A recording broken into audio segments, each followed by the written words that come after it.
Carter Brown Mystery Theater. A blend of blondes, bullets, and bewilderment based on the best-selling novels by that slick storytelling sensation, Carter Brown. Our story tonight, Swimsuit Sweetheart, starring Ray Barrett as Larry Colby.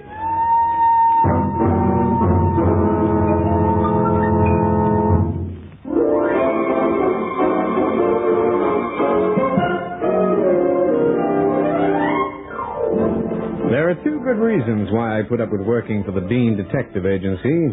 One is the monthly paycheck with my name on it, and the other is Hal Dean's private secretary. Her name is Patricia, but I call her Pat, the wish being father to the thought. That morning when Dean said he wanted to see me, I didn't mind waiting. Gave me all the more chance to watch the regular rhythm of the warp and woof of the sweater. Every time the warp widened, I went woof. Mr. Colby, do you mind? Not a bit, honey. I enjoy it. I meant, do you mind turning your eyes in some other direction? I can feel them. You're down to my veins now. Do me a favor and leave my liver alone, will you? Be flattered. If you weren't such a fabulous female, would I bother? You know, I've been thinking. If I ate enough chocolates, I'll grow fat. I could have all my teeth taken out, and a plastic surgeon could break my nose and not bother to set it. It'd be horrible, but it might be worth it. At least I wouldn't have to worry about your X-ray vision. Well, take it easy, Pat. I know my left profile unnerves you. It does that to all the girls. Well, there's a sure cure. Oh, don't tell me, I'll tell you. Go out on a date with you, huh? Why, Pat, you're a mind reader. And I don't like what I'm reading.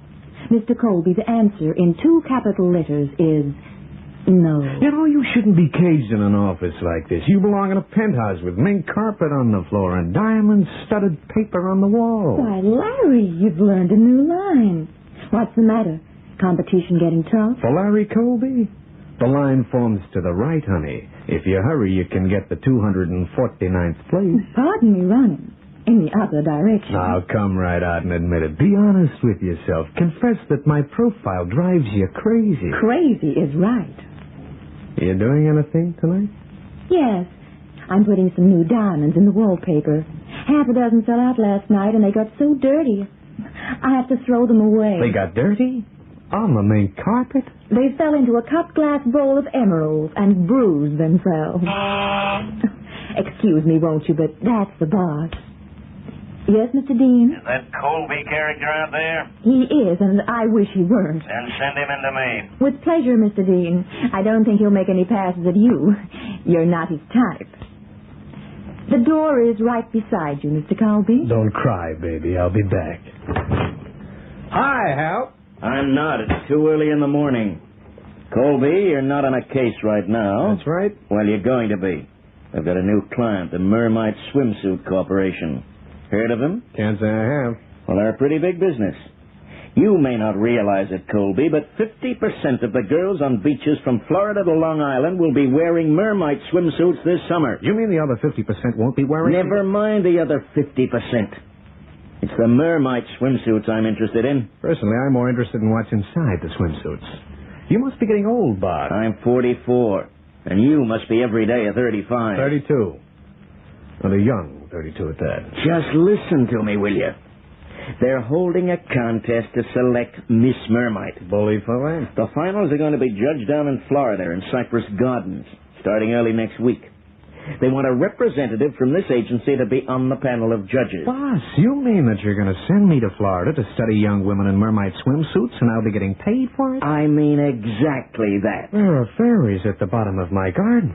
Starlight, Starbright, just call me Jiminy Cricket. It seems a simple sort of assignment that any fool can handle. That's why I'm giving it to you. Why, thanks, boss. I'll see if I can save a blonde for you. You leave first plane in the morning. You're booked in at the Palatial. A guy named Myers is running the contest from Mermaid's End. He'll introduce you to the other judges. What's the angle, boss? Why a Dean operative? They can't find it that tough to get judges. What skullduggery is skulking? I don't know. They won't say.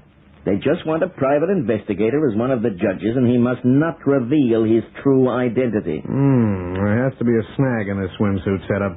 But don't worry, boss. If one of those swimsuit snags, I'll be there to see it.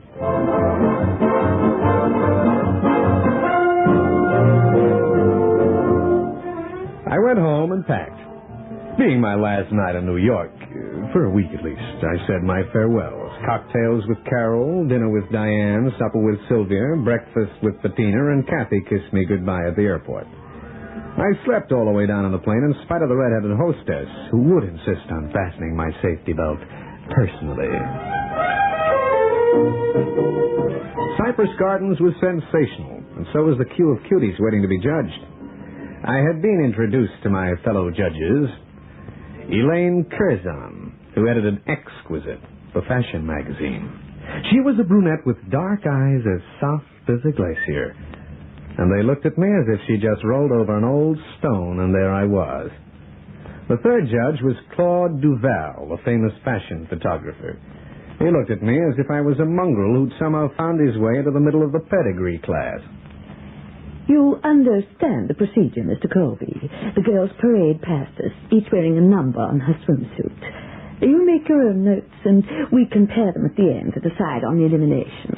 Thanks for the explanation, Miss Curzon. I'm surprised that someone as inexperienced as yourself should have been selected for this task, Colby. Well, Mr. Duval, I guess they figured they ought to have an amateur to balance up the professionals. You know what an amateur is? A guy who loves his work. Personally, I detest these contests. If it weren't for the size of Mermaid's advertising budget in my magazine. I couldn't agree more, Elaine. If it wasn't for their account with my studio... Well, I think it's just dandy. Then I think all dames are dandy. The fanfare of music over the public address system that had been set up round the pool announced the start of the contest. Then, to the accompaniment of soft music, the parade started. There were 30 girls, out of whom we had to select 10. I never concentrated so much in one morning while numbers 1 to 25 filed past, revealing some of the most exciting swimsuit filling I'd ever seen.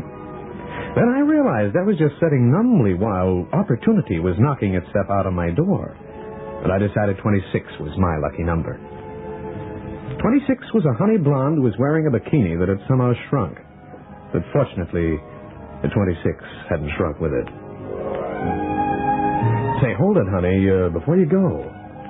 What's your name? Alicia Hope. With what you've got, baby, you don't need hope. Mr. Colby, kindly remember you're a judge. Don't say I am. You doing anything tonight, Alicia? Not a thing. Colby, you can't do that. Don't you know the first rule of this kind of contest? The judges must have no personal interest in any of the contestants. I'm rewriting the rule right now. What time, Alicia, and where? 8 o'clock. I'm staying at the Sirocco. Sirocco? That's what they call that hot wind off the Sahara, isn't it? Well, baby, one look at you, and I'm all winded, to say nothing of hot. Can we get on, Mr. Colby? Oh, sure. By now I'm feeling no pain, Elaine. Numbers 27, 8, 9, and 30 wound by, and then it was time for the judges to wind up the first round. We'll start with number 1, the blonde with the poodle cut. My vote is no. Mine too. What do you say, Mr. Colby? I say yes. Yes, you mean no? No, I mean yes. We'll leave the disagreements and come back to them later. Number 2, I say yes. Agreed. No. Number 3, no. No. Yes. This is ridiculous. You obviously haven't the slightest idea of what's required in these contests. I just know what I like. If we go on like this, we'll be here all day. I'm prepared to do a deal. Just what do you mean by that? Number 26, she's in. Definitely not. Don't be hasty, Elaine, my dear. Now, if we should agree to that, Colby, what then? Then whatever you say about the other 29 is okay with me. Blackmail. Outright blackmail. But rather than argue all day, I suppose we'll have to agree.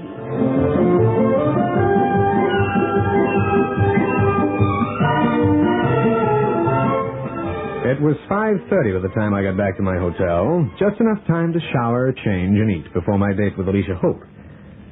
But when I opened my door, I saw there was something in my room that was going to delay me. A guy built like an all-in wrestler and wearing the latest thing in Ivy League. Don't tell me, let me guess, I'm in the wrong room. Impossible. You're in the wrong room. Doubtful. You want to see me? For sure. Now it's your turn. Mr. Colby, you've been sent down from New York as one of the judges in the Mermaid contest. Uh-huh. The point is that the Mermaid organization has been told a number of times now to cancel their contest. I'm here to ask you to tell them that we mean business. Why do you want the contest canceled? The reasons don't concern you. but I want you to appreciate the importance of this so that you can pass the message on. This message. I'm sure that'll make certain that you won't forget to tell. Goodbye, Mr. Colby. I lay where I was on the floor for a few minutes. Then I started moving things cautiously. Things like an arm or a leg to see what was broken. 5 minutes later, I was on the phone ordering a double-double. Come in. Here, drink, Mr. Colby. Thanks. Oh, brother, you look like you took quite a covering. You should have seen the other guy. Absolutely untouched.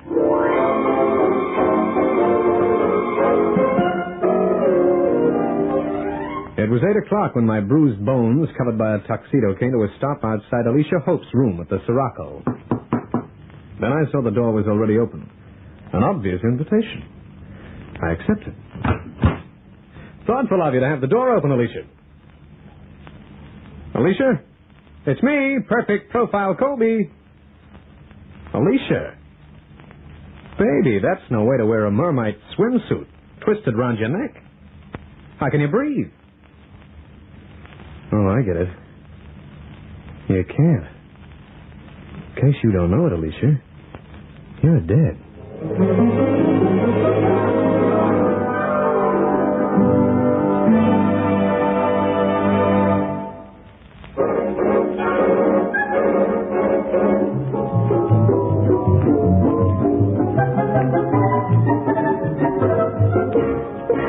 From a date with a doll to a seat in a cell in one easy lesson. That was the current career of Larry Colby. How come? Simple. I had just started to walk out of Alicia Hope's hotel room when I walked into a wall. The wall had 2 arms, 2 legs, and a police lieutenant's badge. One look from the lieutenant at me, another at the girl with the swimsuit round her throat. The next thing you know, hey presto, Colby in the calaboose. Mr. Colby? Wow. Lady, what paradise do you patronize? I'm moving my custom there as of now. I'm here to take you back to your hotel. You're free to go. I believe it. A babe like you doesn't even need a magic wand to open prison doors. All she has to do is get close enough and the bars just melt. I've talked to the lieutenant. I've explained. Maybe you do the same for me. It's quite simple. I am Clarice Mermite, president of the Mermite Swimsuit Corporation. It was I who hired you to come down here. Wow. Lucky me. The moment I learned of the girl's murder, I flew down from New York. I'm grateful. After a night in the cell, I was just about to disobey orders and tell that lunkhead of a lieutenant who I really am. I've done that for you. My car's outside. I think a conference between us is called for. Miss Mermite, you're the kind of miss with whom I prefer to converse.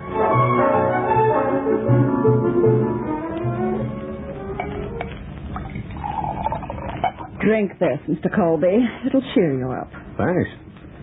And I'll stand side on so you can see my profile.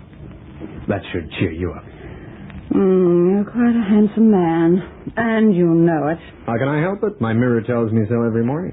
However, the purpose of this conference is not to discuss your attractions. Mr. Colby, you were hired to keep my contest out of trouble, not for me to get you out of trouble. Miss Mermite, I was high and blind. You can't blame me if you didn't tell the agency that there was somebody trying to stop this contest. How do you know that? A guy called on me and told me by means of a few bruises. Then Alicia Hope gets murdered. Don't you think it's about time you told me a few things? Very well, Mr. Colby. The most important thing is that I've only been president of Mermite for 8 months, since my father died. He left me the controlling interest in the corporation, but on certain conditions. That you wear your own swimsuits as advertising? You're the first president of a corporation I've ever met who could do it. Please. By the terms of my father's will, I am on trial for a year. If the profit of my first year's operations equals last year's profit, I inherit. And if not? Then the controlling interest goes to a former employee of my father's, a woman who was very close to him for some years. Ah, so that's why the contest, publicity to sell the swimsuits, huh? Yes. It's been a bad year so far, and I'm relying on the Miss Mermite contest to remedy that. Say, this ex-employee, do you know where she is now, what she's doing? Of course. She's right here in Miami. And she's on the panel of judges. Elaine Curzon? Exactly. But why did you put her on the panel? It seems safer. It'd be hard for her to sabotage the contest if she's part of it. And she'd have to be careful in view of her present job as editress of Exquisite. So the visit from the guy who handed me a beating looks like a Curzon caper. And perhaps the murder, too. Because how do you think the lieutenant was on the scene just as you were in the room? Maybe he's clairvoyant. Maybe he got an anonymous phone call from a woman. He told you that? He did. I think I'd better have a talk to Miss Curzon. But not until after the semifinals tonight. We mustn't alarm her. And you must keep a sharp watch for anything that looks like going wrong.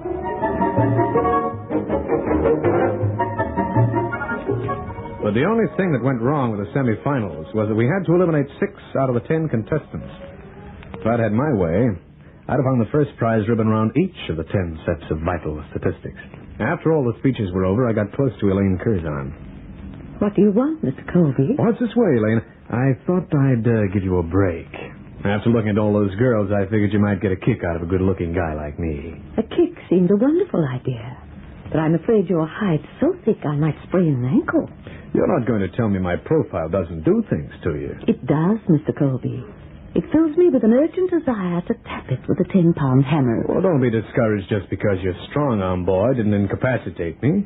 And your little phone call to the cops didn't keep me in the cooler.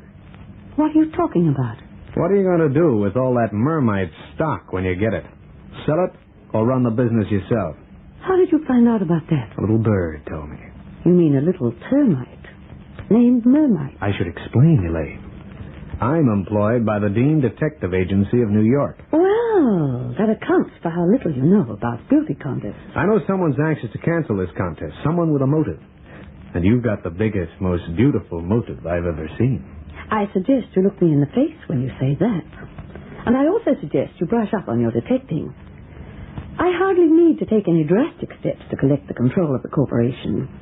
Business has been bad this last 8 months. It can hardly pick up enough in the remaining 4. All I have to do is nothing. Even with the publicity this contest will give the outfit? Even with that. I'm afraid you're barking up the wrong tree, bloodhound.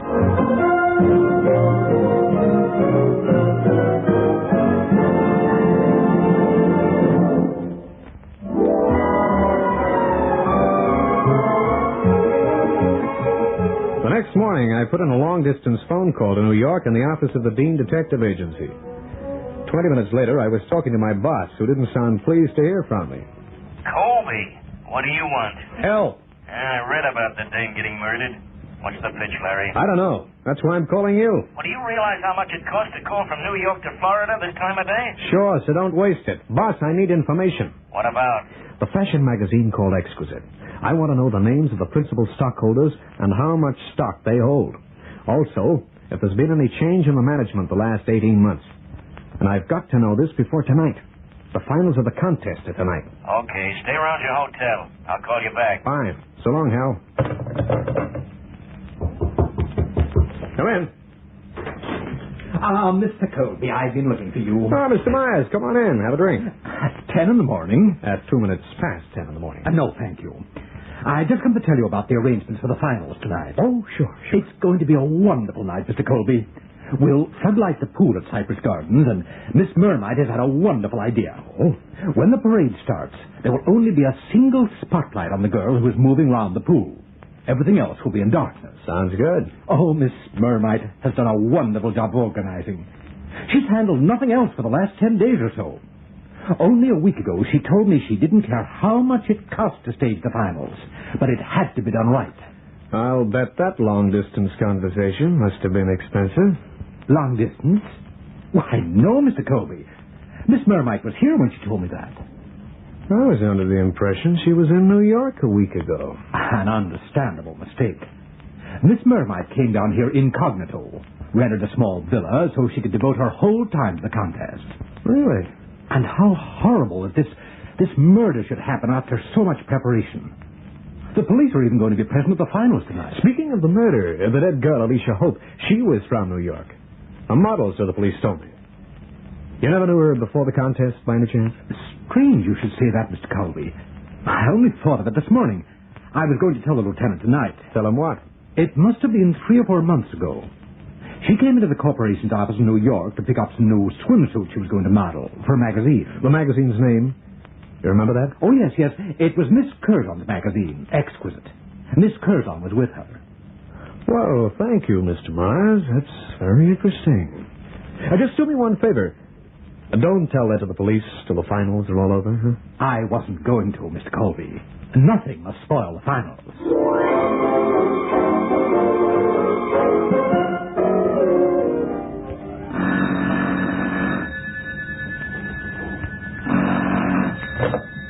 Colby speaking. Larry, this is Hal D.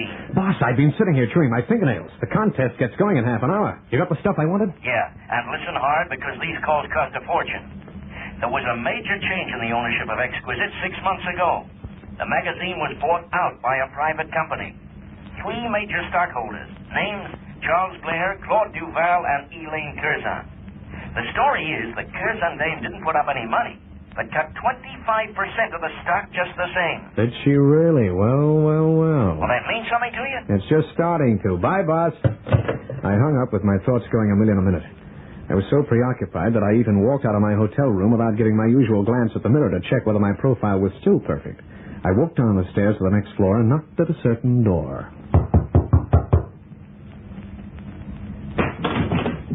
Mr. Colby, you have the wrong room.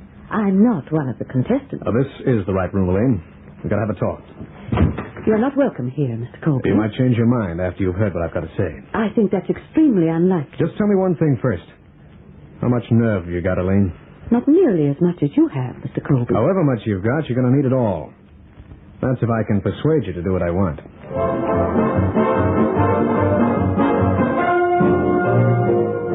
The map of Florida Pool at Cypress Gardens was really a sight that night. Packed crowd, movie and TV cameras, Klieg lights. The judges, Elaine Curzon, Duval, and me, were seated at one end in front of the seats holding the VIPs. I had made sure I was between Duval and Elaine. I was feeling kind of tense. I could sense Elaine was, too. I hoped my hunch was right. The preliminaries were all over with at last.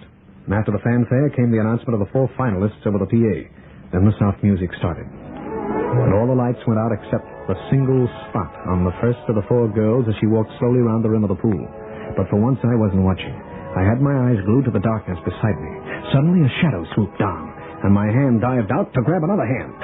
A hand that held a knife. Let go of me. Oh, no, Miss Mermite. Larry, you don't mean... Isn't it plain, Elaine? Miss Mermite meant murder.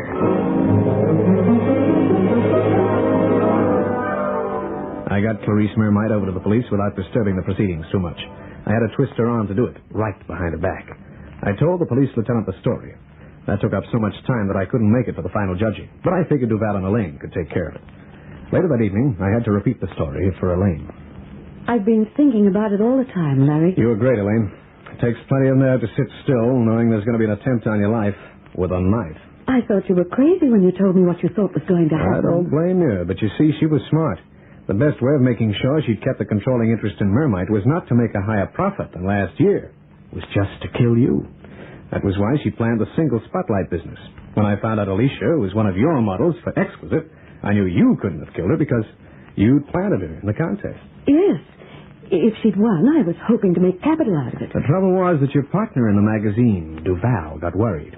He was the one who sent his man around to beat me up and try and stop the contest because you'd only been let into the magazine in hope of your future prospects. He did that off his own bat, Larry. I didn't know about it. But if Clarice had all this planned, why hire you at all? As a patsy, she found out about my date with Alicia. The other girls would have known about it. She strangled her and then put the anonymous call into the cops so they'd be there at 8. But she was the one who got you out of trouble with the police. She had to. So I'd be set up again as a patsy for your murder tonight. Funny if that little manager of hers, Myers, hadn't dropped the fact that she lied to me about flying down from New York. I might never have got onto it. I'm grateful that you did. Otherwise, I wouldn't be here. I like a girl to be grateful. I like a girl to prove it. How can I prove it, Larry? Just come and stand in front of a mirror with me and admit that you were wrong. Admit that my profile is perfect.